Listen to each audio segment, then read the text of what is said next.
झन् ड्युटी जाने दिन चाँडो उठेर सबै काम भ्याएर आफूलाई मनपसन्द खाना बनाएर खाम्ला भनेको त कहिले पनि हुँदैन। Hello everyone, it's me Bibisa from Mumbai. आज चाहिँ मेरो डे 6 को दिनमा चाहिँ मैले के काम गरेँ हेरौँ है त। म बिहान चाहिँ सुतेर नै 1 बजे उठेको थिएँ। खाना बनाउने त टाइम नै थिएन। राति चाहिँ मैले धेरै भाँडाहरू राखेको थिएँ कि धुएर, तिनै भाँडाहरू लगाइहालेँ फटाफट। नभए त मलाई फेरि टाइममै मिल्दैन। पछि त आउनेवाला थिएँ, त्यही पनि लगाएर गएको भाँडा चाहिँ राम्रो देखिन्छ यत्तिकै फालेर गएको भन्दा।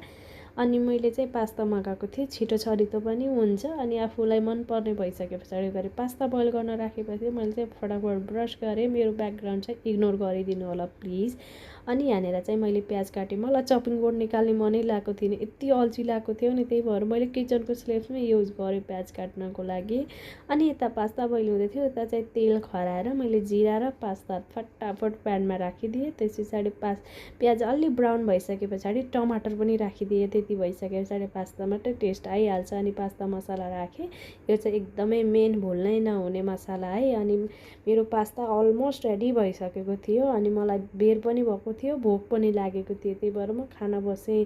यति धेरै तातो थियो नि भन्नै सक्दिनँ। तर मलाई चाहिँ यति जति मिठो गरेर खाएको छु नि त्यति मिठो चाहिँ लागेकै थिएन। पास्ता मेरो फेभरेट हो, तर पनि एकदमै किन आज एकदम नुन धेरै जस्तो भएको थियो। त्यही भएर मैले जबरजस्ती जुससित खाएँ।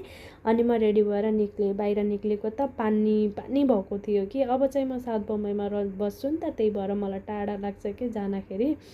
अनि ट्रेनबाट उत्रिसके पछाडि चाहिँ यहाँनिर ट्याक्सी लिएँ। अनि ट्याक्सी लिएर म चाहिँ मेरो कामको लागि जाँदैछु। मिलौँला भोलिको ब्लगमा। यहाँसम्म भिडियो हेरिदिएको thank you so much. Bye bye, love you guys.